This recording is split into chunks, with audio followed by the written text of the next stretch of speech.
board of the History Center for Aransas County. And I helped a buddy of mine, who's president of our group, Vicky Moon Merchant, have an exhibit on the culinary heritage of Aransas County. And we looked at all kinds of important cultures that have influenced our food culture, from New England to Karankawa to Hispanic, African American, and Vietnamese. And we were all scheduled to have Vietnamese when Harvey roared into town. So a couple of just housekeeping things. We have a raffle for a free dinner at Hu-Dat Noodle Shop in Corpus Christi, and I don't know that everyone saw that. There's a glass jar, and you'll put your name on it. We'll draw for that at the end of it. I'd also, as a word from our sponsor, like to remind you that we survive by membership. There are some membership cards out there, so you might consider that. We also have we are finishing a book of the culinary heritage of Aransas County that we hope to have for sale at Christmas time. It has amazing photographs in of old diners and cafes, a lot of the historic recipes that people wanted to get their hands on. So it's not really a cookbook, but it has some great recipes in it. Just real quickly, all the members or former members of the History Center board, raise your hands.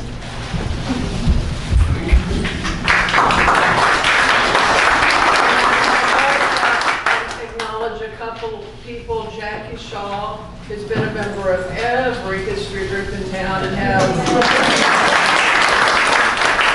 And Carol Thompson, where is she? Carol Thompson, who's with, what are you with now? The Commissioner of the Society? Commission. We all do kind of rotating chairs all around. Which thing? I'd like to introduce one of our board members and our current Vice President, Leah Oliva, who put this together with the help of the amazing Vietnamese community who we can't thank enough. So Leah.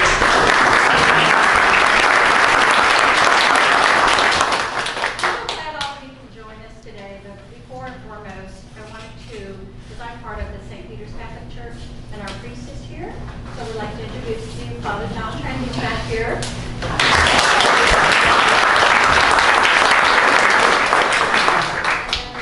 This program couldn't have happened without all the friends, my sisters and friends. Okay, I didn't cook the food, so I did. But before let's get started. Let me introduce you to our first guest speaker. It's Dr. Sam Vong. He's come a long way here from Washington, D.C. to give us an overview about the Vietnamese program. Now, originally we were going to have this last year, but we don't have it. Further ado, Sam, you want to get started? Sure.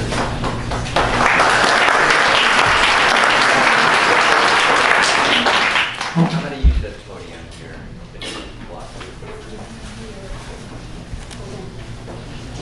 All right, well, good afternoon, everyone. My name is Sam Vong.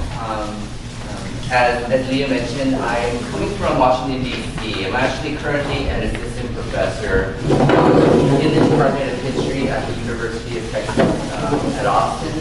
But I just recently transitioned to a new post at the Smithsonian Institution as a curator in the American History Museum, where hopefully I'll be able to curate some objects and create exhibits about Vietnamese Americans and Southeast Asian communities in the Texas Gulf Coast. But first, I'd like to say thank you all for coming to this event and taking some time off this beautiful day to come here. I feel incredibly honored to have been invited to participate in today's festivities. And so before I begin, I would really like to thank Leah Oliva for inviting me, and for Hu-Dat and Leah for arranging my visit and arranging my stay here. So what I wanted to do here, so one of the goals of my presentation is to provide kind of a schematic overview of the history of Vietnamese refugee migration and settlement to the United States between the years 1975 and 1990. And this is going to be more of a brief overview that I typically give to my undergraduates at UT Austin when I talk about Vietnamese American history. And then I'll hand it over to Leah and Lily, who are really going to present, I think, the centerpieces of this, of today's event, which is culture and food and more Texas history, right?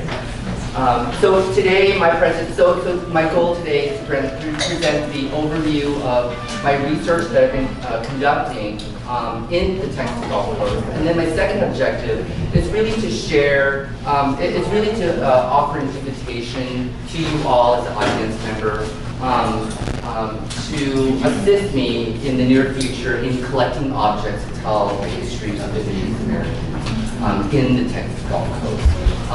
Because I believe that many members, many folks sitting in this room, and as well as in Rockport and other parts of the Texas Gulf Coast, have been very much involved in the resettlement of Southeast Asian refugees.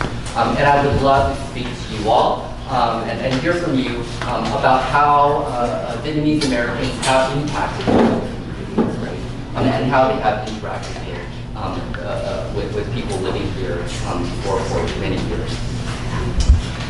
So my presentation today is part of a larger book project that I'm working on that tells the international history of the migration and settlement of Southeast Asian diaspora in the United States, as well as in Argentina and other parts of the world between the years 1960s and 1990s. And due to time constraints, I can only present a brief overview of Vietnamese refugee resettlement in the U.S. And more relatedly to during the periods of 1975 and 1990. So as many of you already know, one of America's longest wars fought in Vietnam was the principal reason that Vietnamese immigrated to the United States. Right?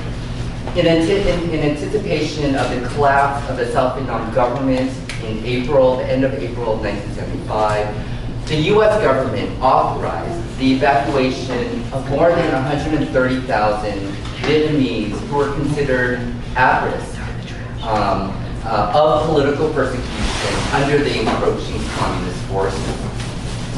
These were Vietnamese who had ties to the U.S. government or who had worked for American corporations. And approximately 129,000 Vietnamese, or Southeast Asians, a majority of whom were Vietnamese, which also included people from Laos and Cambodia, were admitted into the U.S. as parolees under the supervision of the Interagency Task Force for Indochina, which was created in April under President Gerald Ford's administration. And so in addition to the creation of this task force, in May of 1975, U.S. Congress also passed the Indochina Migration and Refugee Assistance Act, which appropriated millions of dollars to assist in the resettlement of refugees. And this resettlement program was really modeled after the same resettlement program that was used to admit Cuban refugees in the mid-1960s. Okay?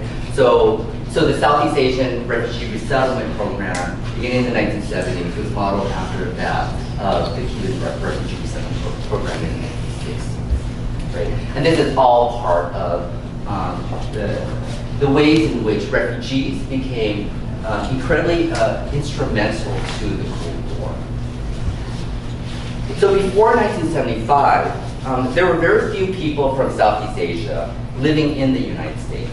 Scholars have counted approximately 600 ethnic Vietnamese, Laotian, and Cambodians who resided in the United States before 1975. So the resettlement in 1975 with the arrival of Vietnamese refugees really kind of drastically, changed the demographic landscape of not only Asian Americans, but also Southeast Asians. Right? So many of those who were already living in the US before 1975 were well educated, came from affluent backgrounds, and a lot had worked came to the US as foreign exchange students who had worked for the US State Department. Right? Unlike other Asian American groups, like Chinese and Japanese, Southeast Asians really didn't constitute a sizable presence in the US, nor did they have a visible community, such as the ones that we see today, right? Like in Houston, in Rockport, in Virginia, and California.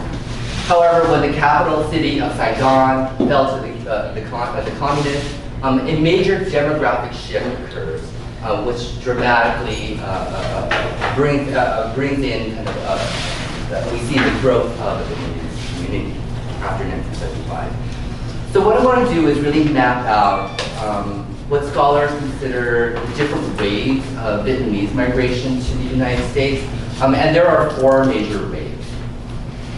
So I'll just go through these waves, and then I probably won't be able to go through all 4 of them in detail, but whatever I don't go in detail, I'd love to open it up for Q&A and then we can get into more details there. So the first wave of migrants who resettled in the US from mainland Southeast Asia was in 1975, right? At the moment that Saigon fell, right, in April. This first wave comprised of approximately 130,000 people, most of whom were Americans, most of whom were Vietnamese, were pro-American, and had some connection to the US military, as I've already mentioned, right? And so most came from well-educated families, had exposure to American culture, and were considered largely came from urban city backgrounds. The US government evacuated these people because because they had US intelligence or they were targets of political persecution. And so the first wave of Indo-Chinese refugees were transported from South Vietnam to various transit camps located on Air Force bases in the Philippines, such as the Clark Air Force Base, Wake Island, Guam, and Hawaii. And there in the transit camps, they were waiting for resettlement to the United States or to other countries. But for those who were resettled in the Philippines, Guam, Wake Island, Hawaii, they were prepared to be resettled in the United States. And so refugees who were in these sites were then transported to one of 4 reception centers in the United States. And these reception centers were, so this is, let me back up a little bit here. So this is the rooftop of the American Embassy in Saigon where they're evacuating refugees, right?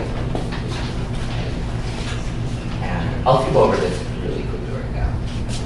But this is one of the reception, what they call reception centers, where they brought refugees from Wake Island, Guam, and Hawaii. So Vietnamese were held in these reception centers between around May and December. In December, they shut down all these centers. So there were 4. The first one was in Camp Pendleton in San Diego. The second was in Fort Chaffee, Arkansas. The third one was in Fort Indiantown, Pennsylvania. And the last one was in Eglin Air Force Base in Florida. Some of you may already be familiar with some of these. The first 2. Yes. Yes, the first 2. I was there. So some of the Vietnamese refugees who came to the United States in 75 came from Fort Chaffee, right, where they were then resettled in places like New Orleans, Houston. You go to the one California first, though. Yes. And then they send you to Fort Chaffee. Yes. You don't go directly to Fort Chaffee. Right, in Camp Pendleton. Yeah, Camp Pendleton. Yep. first. And then Exactly. exactly. So these were the 4 reception centers, right? So some scholars have argued that these are actually kind of refugee camps within the United States. And that's kind of I think a kind of innovative idea, right? We never think about offering refuge having refugee camps within the U.S., but in many ways they function like refugees. So in these centers, refugees received medical care. They were enrolled in courses to study basic English, and were essentially socialized for their new lives in America. The U.S. federal government enlisted 9 voluntary agencies to work with local communities to resettle refugees, mostly private charities. These were mostly private charities and religious organizations, which helped refugees find jobs, provide temporary shelter, as many of you who have worked with refugees know, and also to help in a number of kind of everyday ways, right? Going shopping, learning where laundry mats are, etc. And among these voluntary agencies was Catholic Charities, which Leah, I think, will talk more about in her presentation. Now, in order to get refugees out of the reception centers and into mainstream society, Vietnamese had to obtain sponsorship from churches or from families. And so once they got sponsorship, they were permitted to leave these reception centers, right? And these reception centers were planned for closure by the end of December 1975. And so by that time, all these were closed, and all these reception centers were shut down, and refugees were basically resettled into local communities. In mid to late 1975, polls were taken by the Gallup organization, and which indicated that more than 50% of Americans rejected the resettlement of Indo-Chinese refugees in the U.S. And as the years progressed into the late 1970s and early 1980s, even more Americans voiced opposition to refugee admissions, stating that it was not the responsibility of Americans to care for a group of people whose government, right, the Socialist Republic of Vietnam, was incapable of caring for its own citizens. What underwrote a lot of these arguments against the admission of refugees, was in part a denial of American involvement in the Vietnam War, which was a hugely unpopular war, which many Americans really wanted to distance themselves from. But by the time the U.S. withdrew from Vietnam. Other factors that led to the opposition of refugees were also attributed to economic concerns. During the late 1970s, the United States, for example, experienced a major economic recession. There was also an oil embargo in 1973 in the Middle East, which caused the price of petroleum to soar through the roof in the U.S. So there are a lot of kind of these international and domestic concerns related to the economy.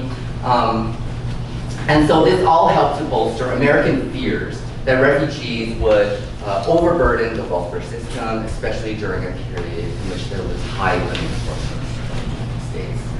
Right? So these are all kind of reasonable concerns that people have. Now, to avoid refugees from concentrating in one city or one particular area, the interagency task force devised a plan to disperse refugees across the United States, and the goals were to prevent the overtaxing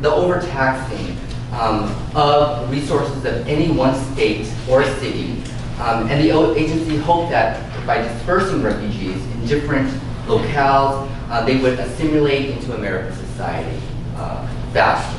Right? Although voluntary agencies and the task force later did admit that this dispersal policy really didn't work in the interest of refugees, right? It isolated many, kept them away from families. Later churches actually helped some folks remigrate to other cities to So as part of this dispersal policies, refugees were dispersed to states like California, Washington, Wisconsin, Minnesota, Texas, and Virginia, among other states. And the three largest populations of Vietnamese resettled in Southern California, in the San Diego area, and then the second was Houston, and the third was in Fairfax, Virginia, right? So those are the three big states, California, Texas, and Virginia.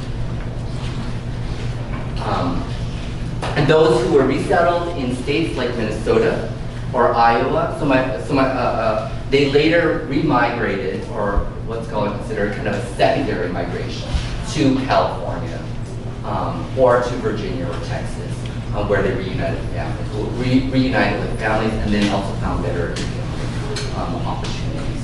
So, for example, my grandparents were resettled in Minnesota by the Lutheran congregation in 1978. Then they remigrated they made another migration to California, where they just found the climate a little bit more warmer. And there were other...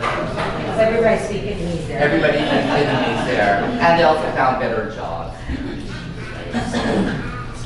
There are these moments when I look at the family albums and there's these Vietnamese standing in like 5 feet of snow. I've always wondered, like, what in the world are my parents doing?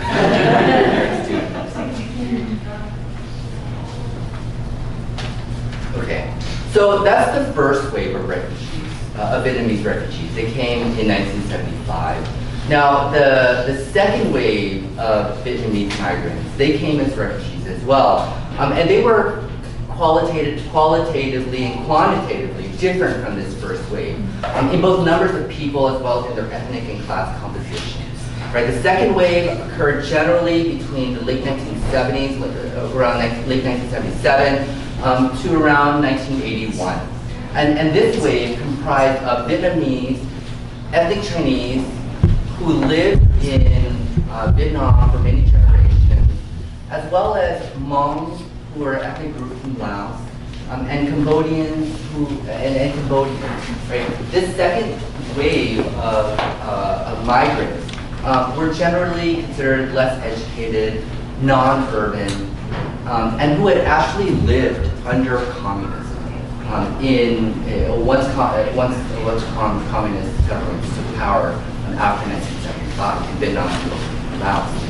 And the reason that many people fled their homelands was because after the communist governments in Vietnam, Cambodia, and Laos established power, they also, many people living under communism were persecuted as traitors, or they feared political persecution under these newly established governments, which then fueled this exodus of people leaving to leave their homelands.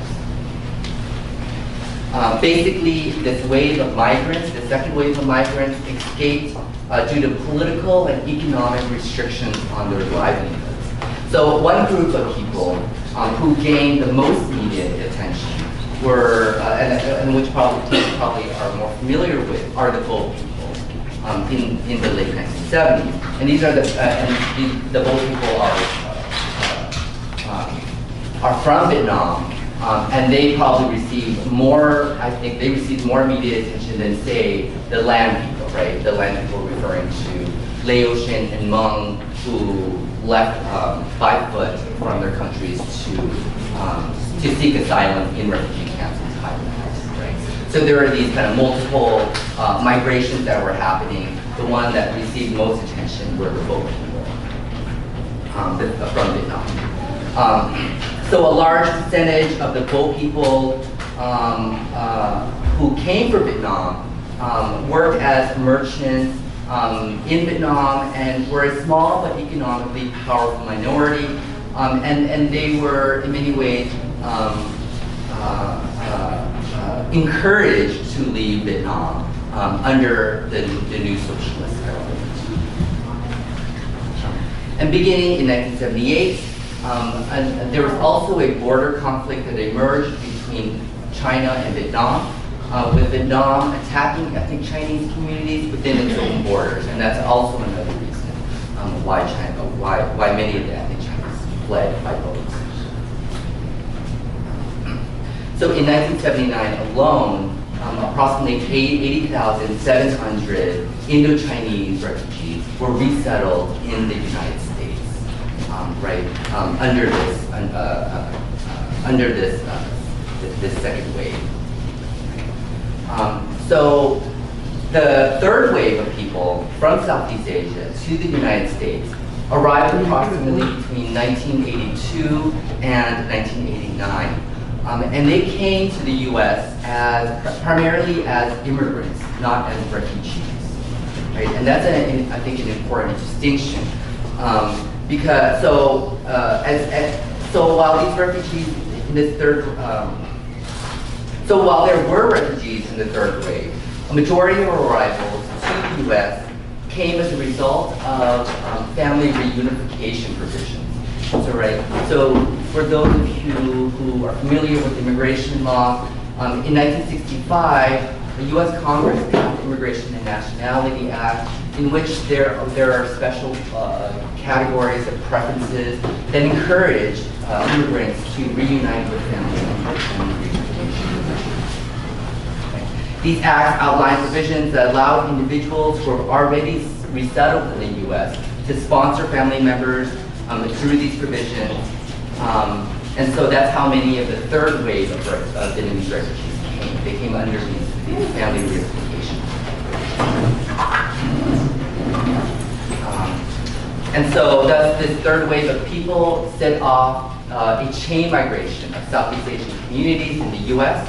And some of these immigrants included Amerasian children, who are the children of U.S. soldiers and Vietnamese women.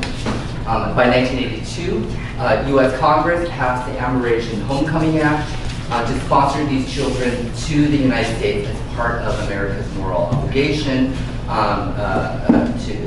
to help due to the Vietnam War, right? So I'll move into the fourth wave. I know I'm getting kind of very lengthy. I explained this very lengthy history here. But after the fourth wave, I'll hand it off to Leah, who can elaborate on this issue. So the fourth wave of Vietnamese who immigrated to the U.S. Came between 1988 and the early 1990s, and most of these were Vietnamese men who had served in the South Vietnam Army, the South Vietnam Armed Forces, and were imprisoned in re-education camps when the communist regime took power in 1975. Many of these men were detained in what were called re-education camps for more than a decade without trial. And they arrived in the U.S. in the late 1980s in kind of as very frail men and ailing in health. And they were reunited with their wives and children who had grown up in the United States and who had really kind of grown apart. Right? So many of these men who had been detained for more than a decade were kind of coming into a country and feeling alienated and isolated from their very own family. Right? And the Amerasian children and the former re-education camp prisoners who immigrated to the U.S. after 1982 were all considered humanitarian cases, right? And they didn't come as refugees, they came as, right, or under family reunification provisions. So should I stop there, Leah, and then hand it off to you? And then for the Q&A, I can go into a little bit more detail and talk about the resettlement of refugees beyond the United States, such as in Argentina, which is really what my research focuses. Does anybody have any questions for Sam? I understand that the largest community of Vietnamese now is in New Orleans. What way do they come out? A lot of them came in the first wave in 1975.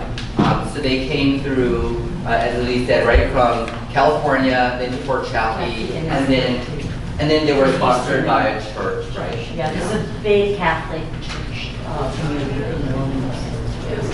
Where do they go? Versailles. I was at Versailles, and it's huge there. Yeah. I mean, This is in East New Orleans, New Orleans, right? yes. PBS did a program on the New Orleans community and the cuisine. It's very interesting. Yeah. During Hurricane Katrina, a lot of Vietnamese were displaced. A lot of people were displaced, right? But the Vietnamese American community there was very deeply impacted. And so many Vietnamese experienced a second displacement, right? First, the first displacement was by the Vietnam War, and then the second displacement by Hurricane Katrina. And so now I think there's a small pocket of Vietnamese who live in Austin. As well as in Houston, and then, but 50% was out. Yeah. Because I've been there to visit, and they're still. Right. Really good know. Yeah. Yeah, my family's all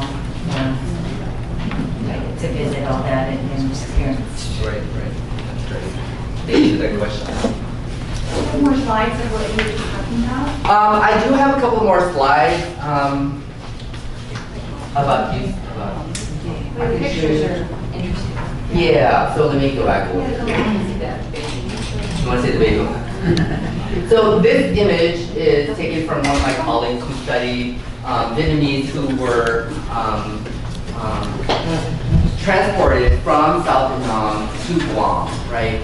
And this is one of the images that shows men who refused to be resettled in the United States. Right. So I think the main narrative that we hear about Vietnamese resettlement in the U.S. is that all Vietnamese wanted to go to the U.S. All people wanted to leave a communist community. But that's actually not true. There are many Vietnamese. I forgot what the number is who protested their evacuation out of Vietnam, saying that it was involuntary. So what we see here is actually a protest staged by Vietnamese men who are demanding to be resent to Vietnam, right? In order to be reunited with their families or to go back to Vietnam. Right? So I think this is kind of an interesting counter narrative to what we always hear about refugee point of view. So in this picture, they're shaving their heads. This is already from the United States.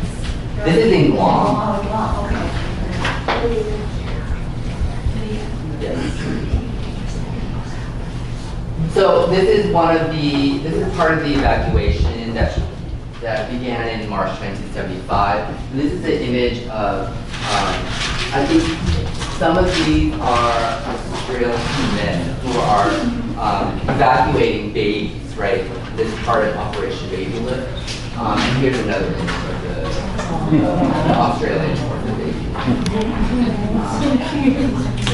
So many babies were evacuated out of Vietnam. Part of this evacuation. Not all of them were orphans. Many did have parents. But some of the parents did, in anticipation of the takeover of Saigon, they gave the babies back. They reunited. Here's an image of President Gerald Ford with a Vietnamese assistant. I think this is taken in early April, the first week of April. And it became a very important kind of PR campaign for the government, right? To demonstrate that it was humanitarian and that it wanted to rescue babies, men and women from it. And we can talk a little bit about the political implications of the PR campaign.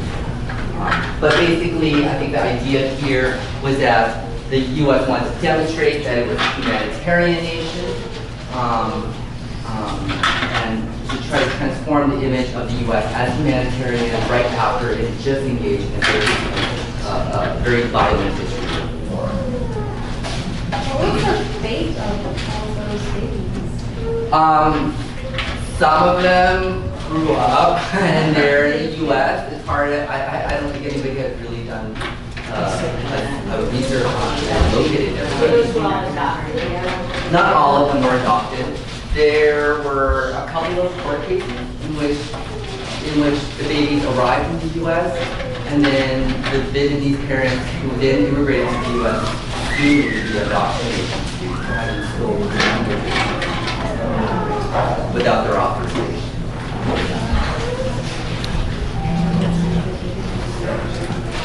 So these are just images of the this is the image, one of the images of the boat people that I talked about, the second wave. And many were killed in those boats. Yes. Many, I don't know what the numbers are. There are no clear Especially in numbers. the but- second wave. Second wave, a lot of them got killed by Thailand pirates. They'll come on your boat and just about also we get yeah, that was a lot of that. And I want to say, if I remember, it was about 15–20%. Did not make it. Yeah. Yeah. You're talking about 100 dollars, 20 of them don't make it. That's Right. Right. So initially, each boat says about 50. yeah. So initially, when the migrations began in 1978, these were smaller, flimsier boats, and by 1979, late 1979, the escapes became much more organized, and people captains who owned the ships and were organizing these movements profited a lot out of it. So a lot of Chinese left on these boats, and they had these taels of gold that they would pay to the captains. Right, and so that was one of the reasons why I really mentioned the pirates on the Or Titanic. get caught, to get up with the Navy. Most of Yes. us couldn't find the Navy ship. Right, And- right. And then we have to figure out if we're gonna go to Vong, to Thailand, you have to, captain has to know How to navigate. how to navigate. The luckier ones get picked up by Navy boats. Right. My family didn't get picked up by Navy boats. We had to go to Thailand. My dad was navigators to Thailand somehow. Yeah. So my parents came in. So I was a baby. I was 2 years old when I came as part of the boat the boat people migration. And our boat was intercepted by a U.S. Navy ship, which then towed us to Thailand. And our family stayed there for 3 months before we were then sponsored by a family member.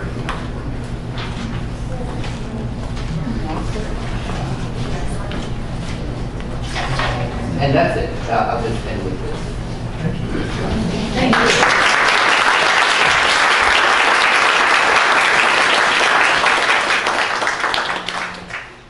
I'm going to transition, but I wanted to see those Vietnamese ladies in their costume and show you what they're wearing. Like Lily has one on.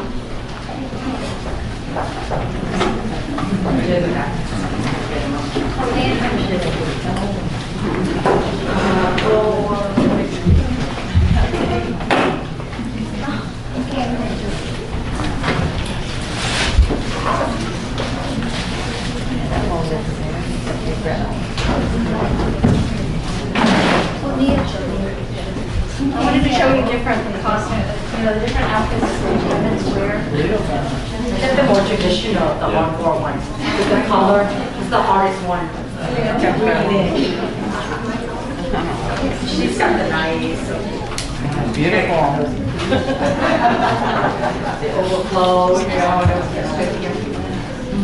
Just to kind of show you a little bit of the culture.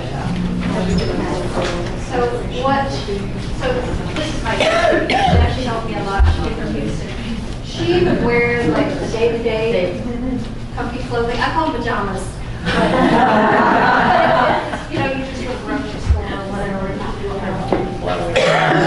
They wear that to work. Yeah, you go to work too. And then these are pretty much what you wear to church, festival, let's see. Weddings. I don't make it. Yeah, weddings, church. A lot of I can them. make this. Yeah, my sister, she's a You make seamstress. that, yeah. But this one usually we order, we have She to have can make them, this. and then the more you order, a lot of people go back to Vietnam, but they have them custom made. And by the time they come back here, they have their stuff. Special shoes? No. I choose to go safe. We have Miss Lang actually came to America in 1968, I think, 1974, 71. And she actually brought her treasures from Vietnam. Yeah, show her the shoe. I cannot reach it.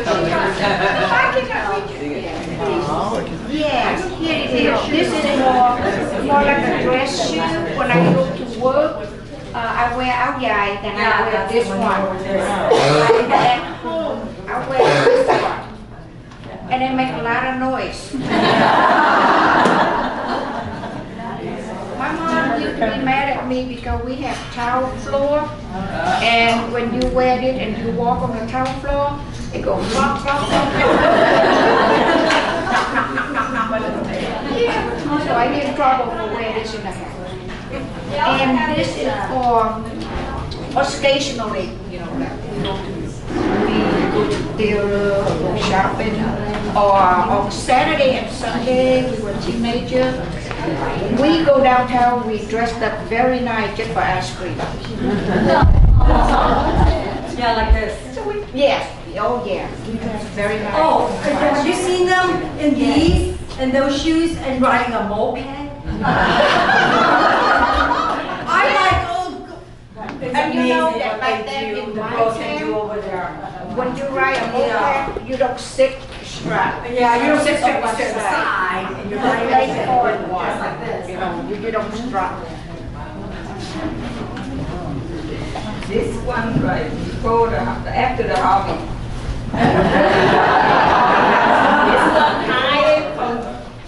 It's up in the attic, that's why it feels new. Do you see them around town wear that? I use it sometimes. Any questions? This is secondary. How do you say it? It's pants, the pants.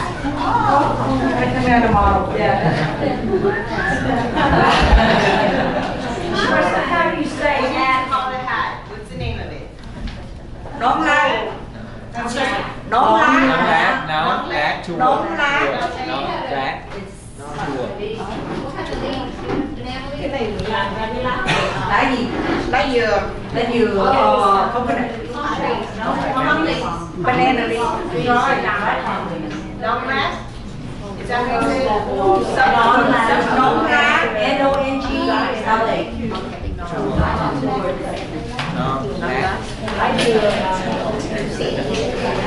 Looks like the palm tree.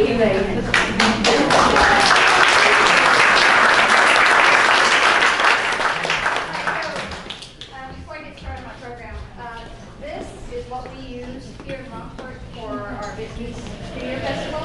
It survived Harvey a little bit. I wanted to at least show and tell, because we had the festival last year, and so you're welcome to come look at it. I mean, the drawing, of course, survived, so I wanted to do that. This table here, I went around a lot of the Vietnamese women's in Rockford, and they grow crazy herbs, all sorts of herbs in their garden. So we just sort of try to label them as we can. And any questions, feel free to ask any of the ladies. And then we also have samples back there, but I'll take you through the presentation. Okay, so my program, we're going to cover the Vietnamese in Aransas County, because I have ties here to Aransas County. And so what I did here is to kind of give you an idea a little bit about, like Father John, he uses that purple priesthood there. So that we can face. And you see that, isn't there? He's from Rockford. And Father Han, who grew up here too, he is the priest at the cathedral in Corpus Christi. Right? She's a nun now. She's been reassigned to Brownsville. So they're predominantly Catholics, the one that came to Aransas County. And so I captured, like last year, New Year Festival here with the children. We're singing. And this is my sister that's conducting for them. And then they're entrepreneurs, as you can see, in around town. And restaurant, which Lily's going to talk about the Hu-Dat history. And then, of course, we have our seafair and our church fundraising every year. So support us this coming seafair and next oyster crust. Okay? So can I give you an idea where Vietnam is located?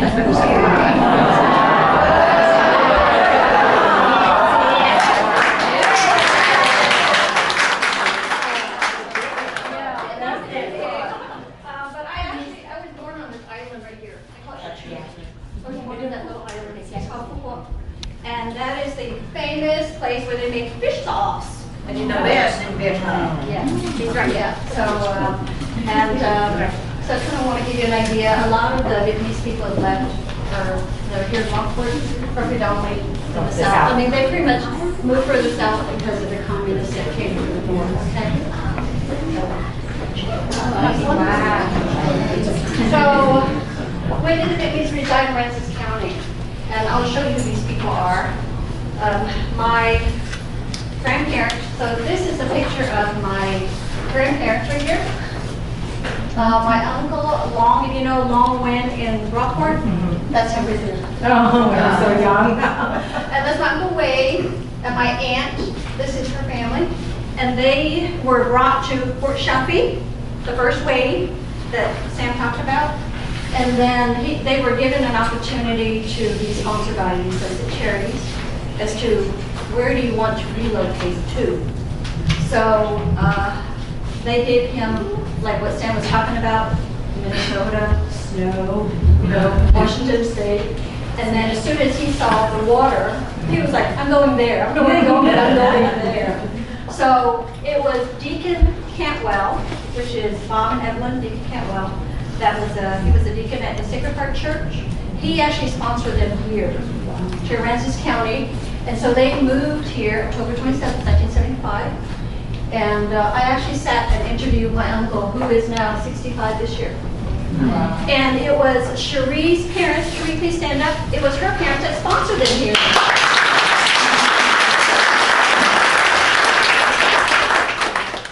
And there were challenges, of course, but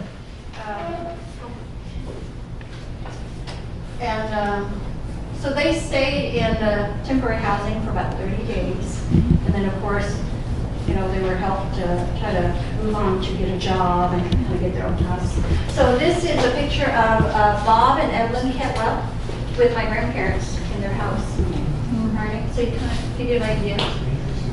But thank goodness for the Associate Charity, Catholic Charity that brought them here. So I just wanted to kind of give you an idea, you know, that they stepped on the ground here in Aransas County, the first wave. And of course, I wasn't here yet. I was a different wave. And Lily was first wave, but she went somewhere else, and then she came to Rockport. Yes, and Lily will tell you that story. Go ahead. Okay, so this is us. So this is us. We actually arrived in 1978. We were the second wave of boat people. And that's me in yellow. So that's me. And that's my sister. That's my parents. My little sister and my brother back there, and my other sister that's here. Are you making a face?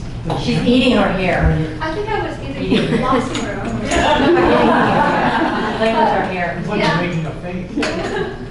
But that's the first time that we stepped in America, and of course the journeys wasn't all that fun. But I'm documenting that in my book about all the 3 different journeys that my close families, you know, left. So that's going to come out. So go ahead. And when we got here, this is what we talked about, reunification of families and stuff. We actually reunited with my cousins here at Sacred Heart. Can you tell that Sacred Heart Church? We're just right outside of it. And my parents and my brother, sisters. My other sister here, Nan, I don't know if you know Nan and John. Nan and her husband and my brother, they left on a separate journey. And we didn't know if they were dead or alive. And then guess what? We all reunited 3 years later. And that's Monsignor Palmer. Yes, can you imagine? So I was trying to point out here is that they were the first wave, but they didn't go in luxury. They actually, they were on a ship when it was pulled out of Vietnam. But my uncle, who was in the military, he came home too late, so he had to escape on his own. And then he got caught the first time, and then he tried again, and then he somehow ended up in Fort Chaffee. They reunited up there. Isn't that weird? you'll see it. And of course, my family were the second wave because we were the boat people. And there's a lot of struggle with that. So, challenges for the new arrivals. And you know food is one of them, right? Gotta be food. And there's so I gather these are a list of challenges that I encounter after I talk to Leah and some other people in town. And of course, everything else is pretty, it's very difficult, but the food is what we're going to focus on today. We're not going to be soft, we're going to have a little fun about food, all right? The Vietnamese cuisines were influenced by these three countries that colonized us. The Chinese, of course, the French and the Indians, and we'll go into the food.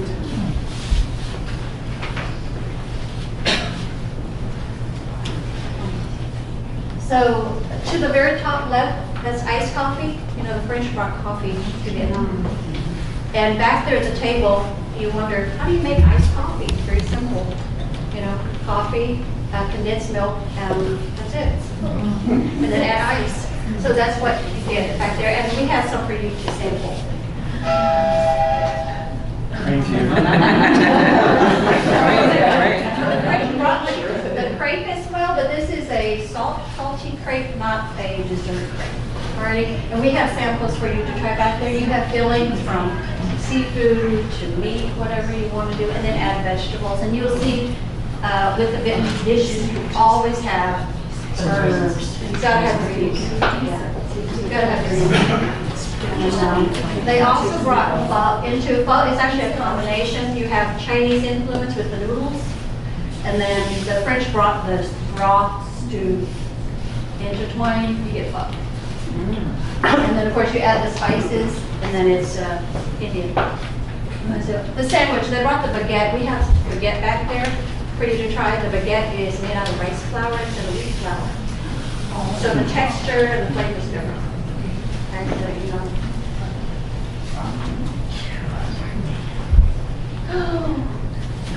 The Chinese. They also brought us tofu. We actually have twice. We have a tofu dessert back there that you can try. It's actually tofu with ginger syrup. It's really yummy. It's very healthy. Yes. And then of course the Chinese have brought all sorts of noodles in Vietnam. Okay, and then of course the wok, and don't forget the chopsticks. Very important. And then for the Indian, it's more of the French that brought the Indian spices through the spice trading. Curry.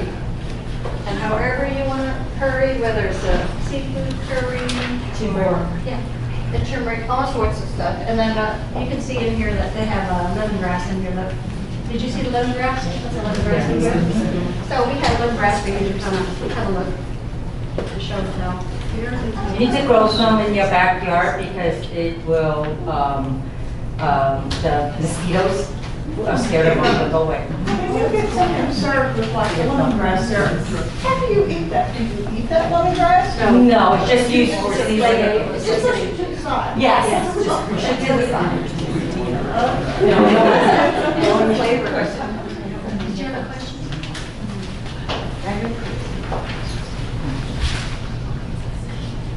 Fish sauce. Everything in the dish, you've got to have fish sauce. And I have a couple bottles back there for you to see what pure fish sauce is. And then the next slide shows the nutritional facts on the fish sauce. Be careful.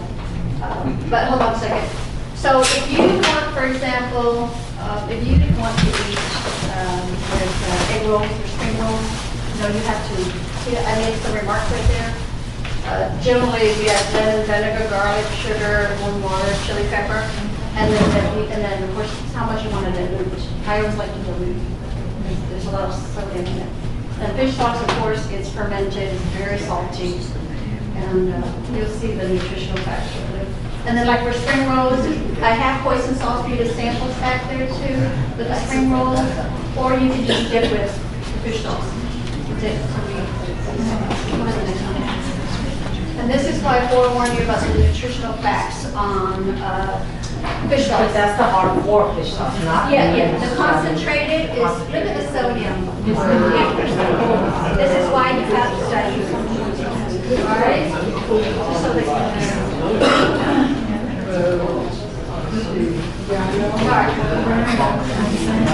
So the Vietnamese dishes, it's pretty much, I mean, Vietnam is pretty much on the coast, so there's plenty of seafood. So for the Vietnamese to adjust here, they use seafood. What I have back there for you to sample is you have dry shrimp. You have like fish jerky, dried fish, and also squid. For you just to sample. I like to eat them with a drink of beer or some sort of like beef jerky. And then the herbs that I mentioned, there's so many herbs. And there are a lot of medicinal herbs as well, like perennial leaves. Here you have the red ones and then you have the green ones. You've got all the different herbs, like the fishman. So feel free to roam and if you have any questions, just ask, because there's just quite a bit of them. But the thing is that we eat them in salads, you know, even in your dishes.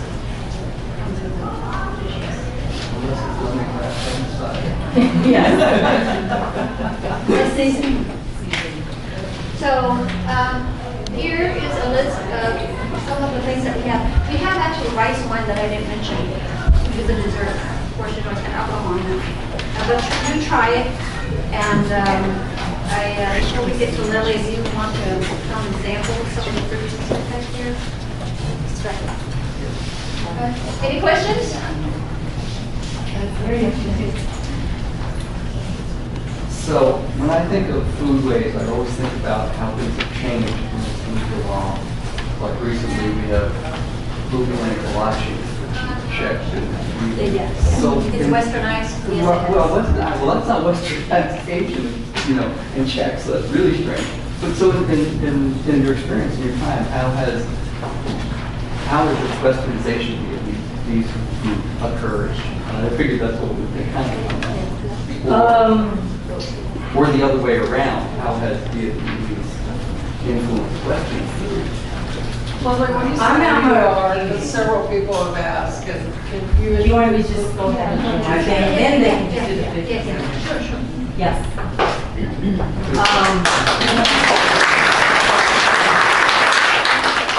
My name's Lily Nguyen. I came here in 1978 with my family. Most of you would know me as Gat Nguyen's sister, older sister. My family has done a lot of stuff in shrimping when we moved here. That's our first goal here was, my dad came here because he wanted to be self-employed. He did not want to depend on the government for any food stamps, anything. He says, I want to go out and be able to work and give this country back what they gave me, freedom. That was always his number one thing that he taught us when we were growing up. Do not depend on welfare and food stamps. And for all lives, I don't ever remember any of us having to use that system. So we're very the fortunate one. Dad built his boat in 1978.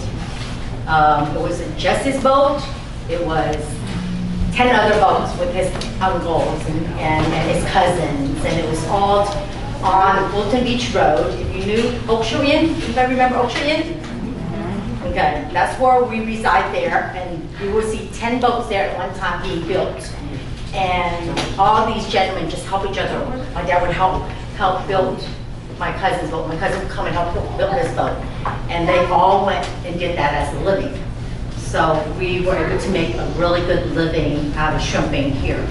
And I would remember Dad going off 4 in the morning, and I don't see him for 2 days. Yeah, he would go to San Antonio, and sometimes for a week, if the shrimping's good out there, he stays out there.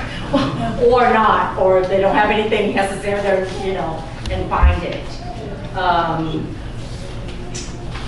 To get into more of the food, we're gonna go back to that in a bit. But I wanted to go back to a little of what he started with that, and to see how we came to be here. the middle of the night, 1975. This is my story. That's what I remember. I'm 7 years old. 1 o'clock in the morning. Mom, Dad comes in. Wake up, wake up, wake up. There's 5 of us, all under age of 10. My older brother was 9. I was 7. And then I had a sister that is 5, 4, and 1. And Mom was pregnant with Dad. She was 5 months pregnant with Dad when we left Vietnam. Dad said, let's go. Oh, that's all I know. And we went through a swamp. I remember my clothes being dirty because we went through a swamp. We got into this little boat, 40-footer shrimp boat that Dad had secured. He knows the captain, paid the captain, got us on it. There was 5 other families that were on that boat. So we were all strapped in there. As we were leaving from here to that, maybe that light over there, you can see the waves of military coming in. You can hear them coming behind us. So down the boat we left. As we were leaving, we could see things from the sky coming out. I remember our boat rocked, and we didn't know we'll make it. We didn't know what was going on. And they just huddled us and put us in the bottom, and they said that was a bomb. We missed a bomb. We made it. We left there peacefully. We were out in the sea for about 3 days, and we're supposed to, Dad had word that the Navy ship was going to be there that day, but we waited 2 days and we see nothing. Next thing you know, Dad said, we have to get to land because we can't be on the sea. We're gonna, not gonna make it. So him being in the military, kind of know the waters a little bit, he got us to Thailand. Parked in Thailand for 3 months. They got us on land to eat, feed us, and put us back on our boat. We couldn't go stay on land very long. Luckily, Catholic Charity was there, and they actually, there's a family in Kalamazoo, Michigan, picked us up. Took us under their wings, and that's how we got to the United States. So we were the first, we're not the first wave, we're actually second wave, but we left in 75.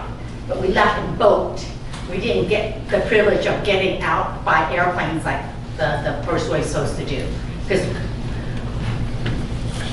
Dad was in the military, he knew, he heard. So he was already prepared. So we were lucky my dad was already prepared to, he knows that we have to get to the new world. We can't stay. Because being him in the military, if he get caught, he's in jail for life. So, yes. So,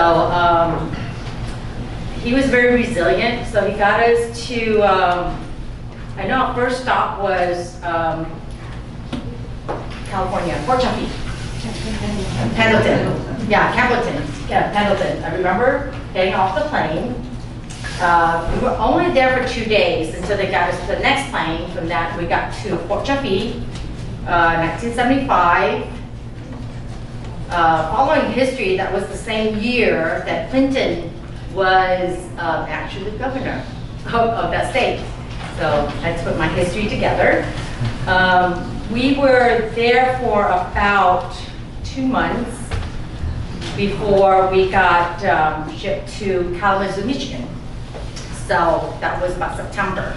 By the time we got to Kalamazoo, it was November. Well, we're coming from humid. And here we are, November in Kalamazoo, Michigan. Nose up to here. We don't know where we're at. All we see is white. Oh, I'm sorry, I missed that. No, Dad was born in Kalamazoo. He was born in Port Chaffee. He actually was born in September there. When we got there in July, he was born in September. So September 75, he was born in Port Chaffee,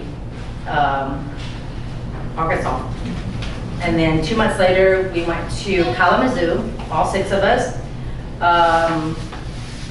They set us in a really nice house, but we didn't, and teach my dad how to drive. Of course, he didn't speak, but my dad was, I want to drive. So that was the first thing he learned. He said, how I get a car. You go, how I get a car? And we go, car, I want a car. And we go, So the church, he said, I build, you know. He speaks very little language, but I build. So he went to church every day and helped them build whatever they need, like pew and whatever they need. So they actually got enough money for him to buy a car because he did that for them for months. By February, Mom went out to get the mail one day, slipped and fell, and she almost passed away. So the snow wasn't for us, so we asked the congregation, may we move to Grapevine, Texas? For some reason, I don't know how my dad is. I still can't get that story straight. Is how the heck did he find his parents? They left in the same boat, but my uncle and my grandparents found the naval boat, but we didn't, so they got lost. But we left the same time, pretty much. He found out through, I want to say, Catholic Charities had a list of names, a family.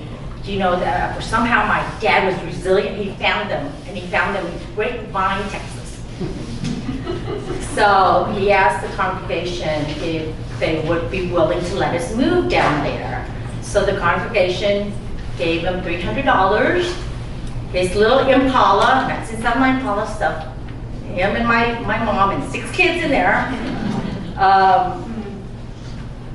He had a little map. He had an address. Took us 3 days to get there, but he got us there.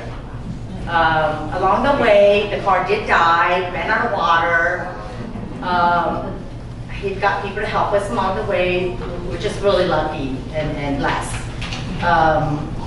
We got into my grandparents' driveway and we were so excited. And to this day, I still know, how do you know English? You drove from Kalamazoo, Michigan, down to Grapevine, Texas. I'm still flabbergasted. I get lost in Houston. So from there, my dad always has a passion for boats and shrimping and anything has to do with boats, building boats and stuff. So his brother said, well, there's an opportunity in New Orleans. They're building big ships. They need help. So my dad said, okay, let's go. So they all packed together and they actually moved to New Orleans to work for a boat company that builds boats. Speak no English, but he got a job, worked every day, got in there, built their boat every day. And then he goes like, and then he found his, there's a priest in Vietnam, Father Vong, he used to live here. He's since gone, but he's one of the first one that reside here. And Dad heard that he's telling my dad, oh, come work on yourself, come go do shrimping, you know? You can do so much with shrimping. And you don't have to do a 9 to 5, you can do work as long as you want, work as less as you want. So he decided that was a good idea. So he moved all of us here in 1978. And we've never left. And the thing is, to this day, the thing that gets me is, we grew up in a little town called Binda. Translation, Port of Rock. So Dad said, do you see why I can't leave? This is my town. So it is his town. He's been here and he does anything ever. I mean, you go into Sutherland's, Mr. Ho, what do you need? They know. I mean, you go to Walmart, Mr. Ho, what you know, HEB. Everybody that grew up here knows my dad. You know, he doesn't speak a lot, but he knows. So that's how our family gets here. And most of you know that my brother plays football and become Dallas Cowboys and so on. But getting to the food, when my brother was in high school, so y'all go to football games back then. Some of you do, I'm sure. I see some familiar faces. Do you remember the chant, Hu-Dat boys, and one night, Friday night, somewhere back there? That's how we got the Hu-Dat name. Because it's like, Hu-Dat, because there's Hung and Dad. I have 2 brothers playing. So you know, and then they usually come to my mom's house afterward to eat, the whole team or whoever wants to eat. And mom would feed them all the time, and also say, Ms. Wynn, why don't you just open a restaurant, we'll come and support you. So she being in the restaurant life, all her life, she used to be the head chef of Sand Dollar, the old Sand Dollar that was in trailer where Joy was. I don't know if anybody remember, that one. That one, and she makes the best prime rib. She's the prime rib master of that place back then. So that's when they decided to open the Hong Kong restaurant first. Got that going. That was when I was in high school. I worked all my high school 3 years, and then when I left, they kind of sold it and got out, and she did something else. She went to do sandwich shop. She's always into food. My mom's always into food. She's always feeding people. If you come to my house, there's always food on the stove. There's never no food. I mean, there's always food in the stove to feed like 20, 30 people. You come, you're hungry, you come to my house, you come hungry. She doesn't feed for just, you know, lunch or feed for the whole neighborhood. So in 1993, Mom decided to open the Hu-Dat restaurant because of you know, that's when Dad was still playing football and everybody would like to hang out, a place to eat afterwards. So that's where we started. I came back in 2001 and expanded to Corpus because I always thought it was kind of potential and I always wanted to be an entrepreneur, but I wanted to teach people how to eat my food. If y'all been at my noodle house, you know I sat at the table and teach you how to eat it. And then I am now at the Hu-Dat Noodle House on Staples. That's our main one in Corpus. That's the only one in Corpus. We do have a sister one in Callan, and then the one in Portland is our other family. And most of you wants to know what's going on with the one in Rockport. We are in the middle of rebuilding. We do have to take it all down and retake because there's so much mold involved that they'll probably have to take the building down and then rebuild. So we're looking at about 6 to 8 months. So, but in that time, it's a blessing. It's not good, but it's also a blessing because we're trying to incorporate all that I've learned and that sells at my store to bring also be available there. And in order to do that, we get this time to do it and to upgrade, to make it newer and nicer and, you know, yeah. Love your restaurant. Thank you. Thank you so much. And Lily, thank you for the gift certificate. Would you tell them about that? If you haven't registered. Yeah, you register if you win. I'll be giving you a gift, whoever's they pick out, I'll be giving you a gift set to my restaurant. But when you go in there, please ask for me and I'll try to guide you to the right dish, the right place.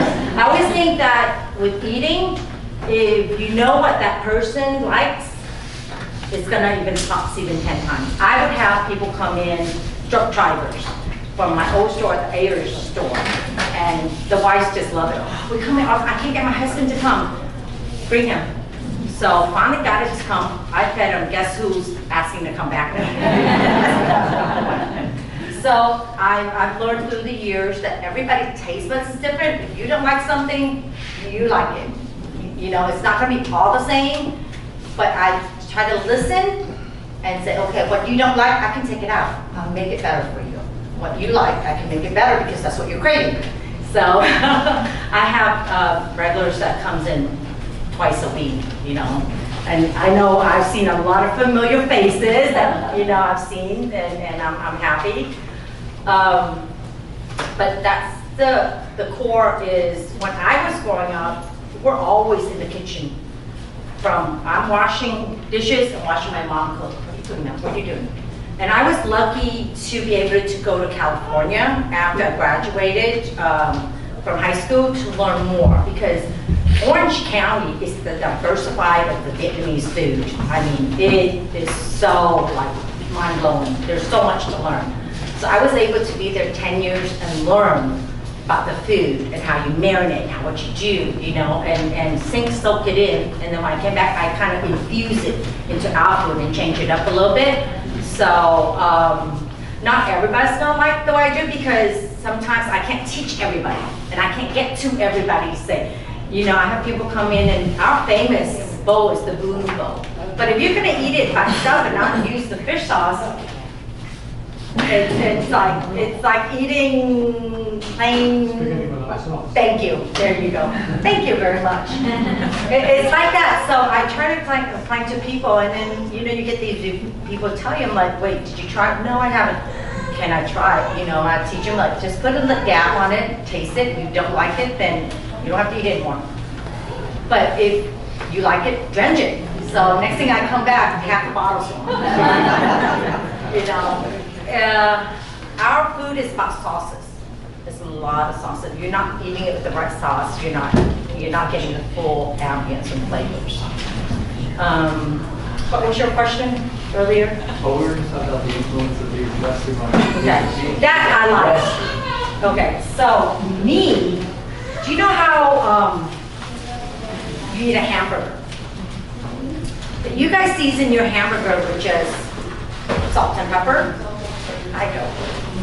I would have it with shallots, oyster sauce, salt, pepper, and then I'll make my hamburgers, and I make another sauce on the side that I'll pop it on there. Can't keep that. I'm sorry. But yes, and then vegetables.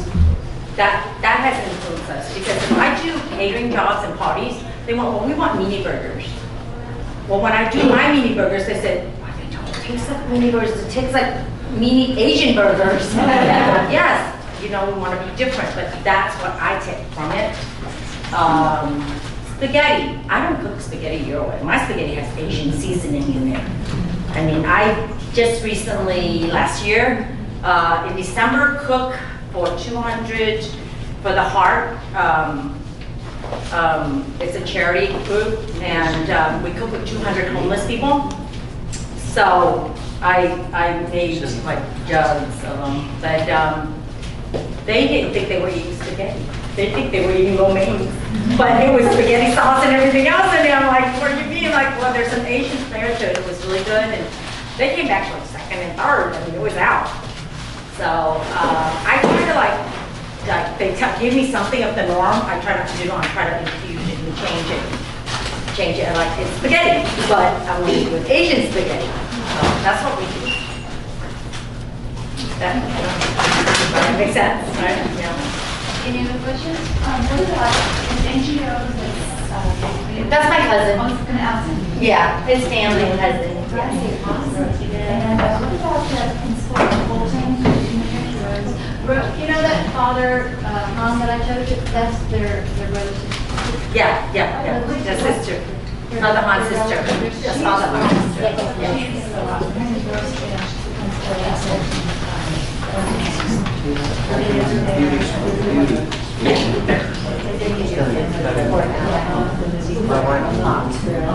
I was. You were. Yeah. I was present. Yes, I was actually the main character, little sister. Oh, okay. Yeah, you'll see me in there, long hair. How old were you then? I was 14, and then Dad was in there also. You catch a glimpse of him picking balls. He was there. My grandfather was in there. My dad was in there. Who else was in there? None of my siblings, just me, Dad, and my grandfather. Yes. I came to see a lot of that movie, right? Oh my goodness! Did you get to see the producer's wife, Candice Bergen? She came down. That was my highlight. Yeah.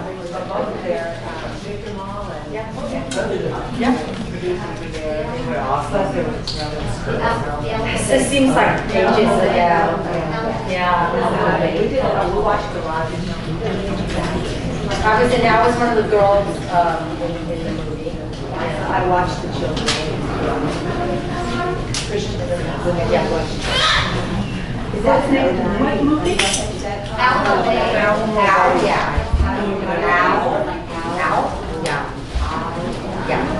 Yeah. Any other questions?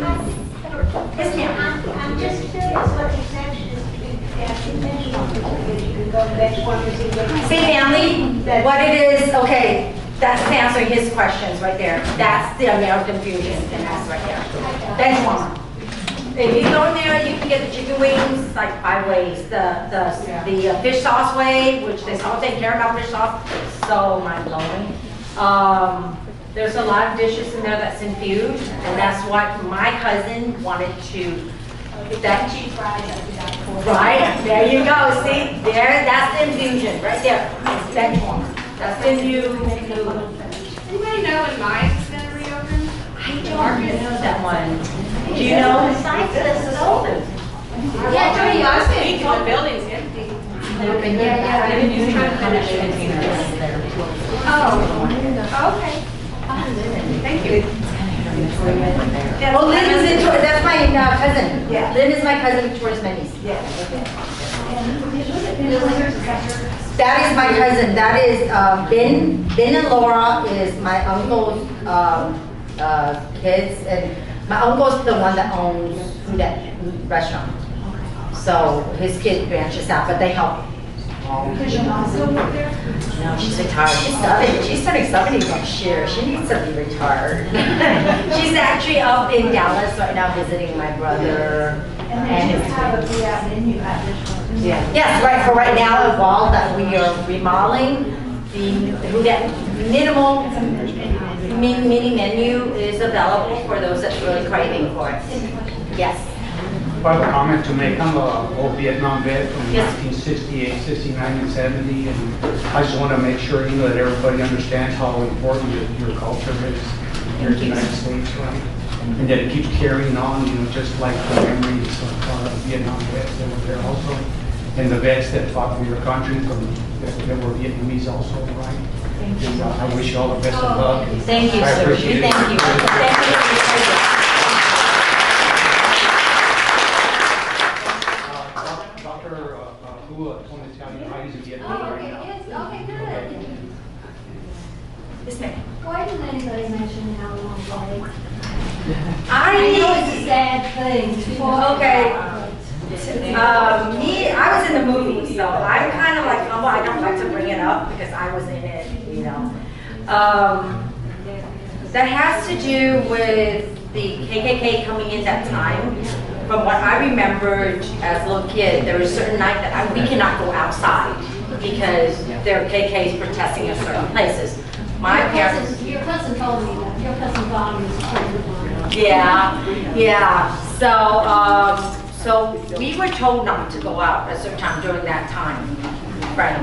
But that was after when the movie came out. But during that time, it was we as kids were pretty sheltered. Our parents like, no, you need to be home at certain times. You cannot go out because what if something happened to you, unless you're with an adult. They were spreading the story that you were taking money from the United States government. Not that you were getting loans that were going to be repaid, but that you were getting charity from the United States. And that's what they were spreading around. Which was not true, because I can tell you, growing up, I started working when I was 14 years old.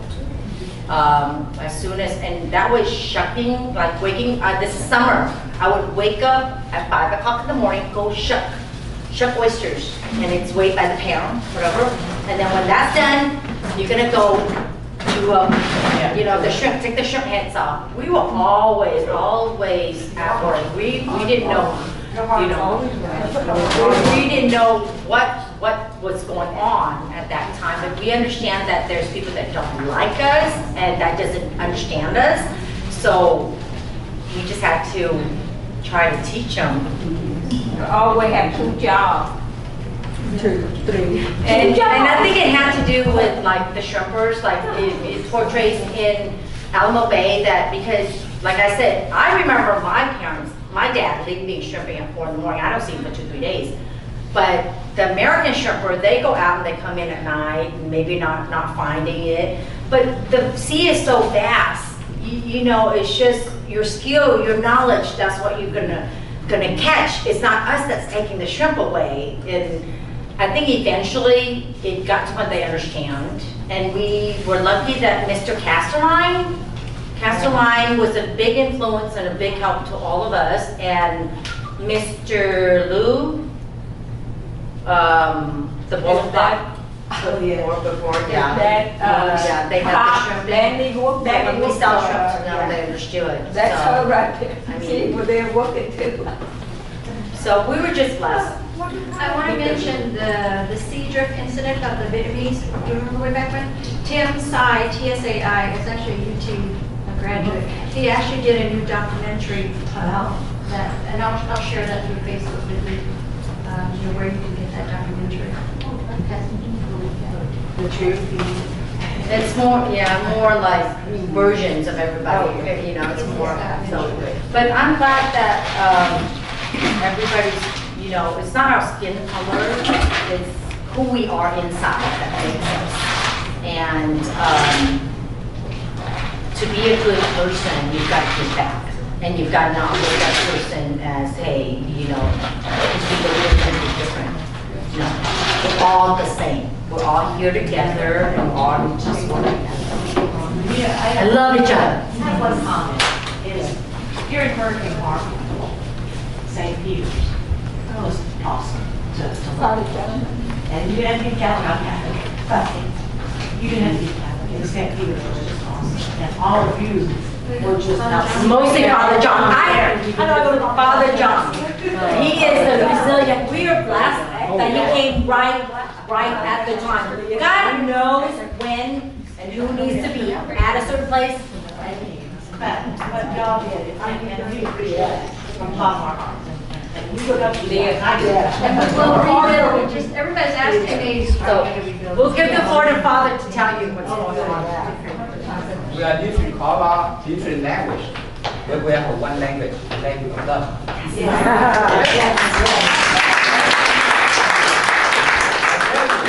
Because when the war ended in 1975, I was 9 years old.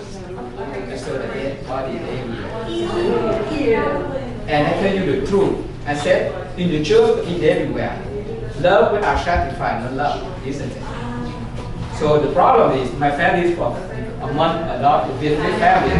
When the war ends, we have to pay very high price. I come from a big family. You know, the war ended with 1975. We continue to suffer every day behind, people live behind Vietnam. My family, among the family, was survive this day. I work 8th grade. I work from 6 p.m. to 6 in the morning by Chinese bakery for survival. And as a Christian, we learn one thing. Through the challenge, we learn to love, live with love and compassion for each other. No, we don't return evil by evil. We return evil with love. That's why every year I will go back to Vietnam. Yes, the communist system teach us how to treat each other badly, but we return evil by love. So I come back with the one I call enemy, who treat my family very bad. You know, my father we on the boat to leave Vietnam in 1975. But because my parents sent to my brother to study in the seminary in Ho Chi Minh, now they call Saigon. We call Saigon, we call Ho Chi Minh over here. People think I am communist. When we go to Vietnam, you have to call Ho Chi Minh, otherwise they put you in jail. So I don't read, you know what I say? That happened in Vietnam. In Vietnam they call Dai Phong. Here they call the Fair of Vietnam 1975. In other, I don't get trust over here, I don't get problem in Vietnam. I say the event 1975, so nobody complain me. So the rich, when you give something, you need to be careful on the spy from the government in Vietnam, even they are here. But I'm not afraid. I tell the truth get you free. John Gospel. You say the truth set you free, no matter what happens. So I learned that, you know, my father, because he loved to my brother who left in Vietnam, we made decision to stay over in Vietnam and right after the war, 1975. In that decision, he paid 8 years in the prison without doing nothing wrong. The communists put him in the prison without doing nothing wrong because he belonged to the South government who support my American government. And her children survive, his children survive, have to survive every day. So I tell you the truth, not because I blame on the American government, I blame the Vietnam. No. The event we learn, the challenge, the more we have, the more we learn to live with love and compassion. War, not the solution for each other. We are different, but we are have to talk, have conversation, and respect each other. No matter we are. We are different. That's the way God created us. The beautiful. Yes. As I said, and even family, when you get married, it's boring. With husband and wife the same. Yeah, 24 hours, you get sick. I created, we are different. It's okay, different. It's that way to learn to live with harmony. So I tell you, right after the hurricane, I said St. Peter for everyone. Not only Catholic, even Buddhist. Not only for Vietnamese, for Anglo, for anybody. When we have a change, we have. No matter we are. And I said again, we're different color, different language. We're one language of love. We need to build. First, I forgot to say to you, thank you for this country, United States, to welcome the Vietnamese, especially my family. You know, I finished high school in Vietnam. I could not continue in college because my family belonged to the South government, and the government in Vietnam treat my family very bad. But not because that I get mad, I get return evil by evil. The Vietnamese still my roots. I try to go back to educate my people, to help them to live with harmony. Return evil by love. That's the one who live harmony. So I hope even I came here, yes, thank you for this country to help me to continue my college. And I get degree. I say to you, even I get master's degree, I cannot compare with my mom. Even say 5th grade, first step of knowledge, have to live with love and compassion. Without her, I could not become a good person. Without her, I cannot become a priest. So I earned a lot from her. Even now, she's up over there. She looked down on me. So again, thank you for you guys welcome me.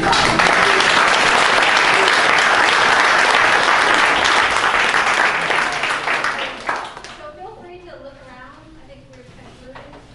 Try to test some food. We'll try out some food. And look around, ask questions. You have to answer what you have.